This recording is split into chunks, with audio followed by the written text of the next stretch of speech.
किया है और आज मुझे गौतम बुद्ध नगर लोकसभा सीट के सिकंदराबाद में आप सबसे संवाद बनाने का अवसर प्राप्त हो रहा है। इस अवसर पर मैं आप सबका हृदय से अभिनंदन करता हूं, स्वागत करता हूं। बहनों और भाइयों, पूरे देश के अंदर लोकसभा का चुनाव चल रहा है। पहले चरण में पूरे देश के अंदर अलग अलग राज्यों में कल मतदान होगा और दूसरे चरण में गौतम बुद्ध नगर इस लोकसभा की प्रतिष्ठित सीट पर भी मतदान करने का अवसर आप सबको प्राप्त होगा।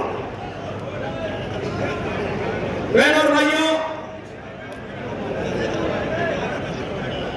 आप आज एक नए भारत में हैं। जो लोग 2014 के चुनाव के साक्षी हैं, वे लोग इस बात को जानते होंगे 2014 में कैसा भारत हमें प्राप्त हुआ था। उनका यह दायित्व बनता है कि वे अपनी वर्तमान पीढ़ी को बताएं भी, जो नवोदित मतदाता है उनको भी बताएं कि 2014 में एक ऐसा भारत था जिसमें परस्पर अविश्वास था, लोगों के मन में आक्रोश था, लोग इस बात के लिए आशंकित थे कि क्या होगा हमारे भारत का। दुनिया में सम्मान घट चुका था, सीमाएं सुरक्षित नहीं थी, देश के अंदर कहीं आतंकवाद, कहीं नक्सलवाद, कहीं अलगाववाद सिर चढ़ करके बोल रहा था, विकास के कार्य ठप पड़ चुके थे, देश की सभी संस्थाओं में भ्रष्टाचार चरम पर पहुंच चुका था, युवा निराश था, किसान आत्महत्या कर रहा था, महिलाएं असुरक्षित थी और गरीब कल्याणकारी योजनाओं पे डकैती पड़ रही थी।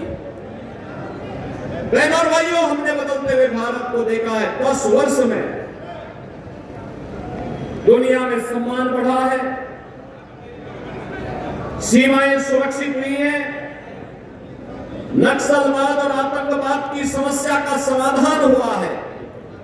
हमारे भारतीय जनता पार्टी और भारतीय जनसंघ के समय से हमारे पदाधिकारी नारा लगाते थे कि जिस जहां हुए बलिदान मुखर्जी वह कश्मीर हमारा है।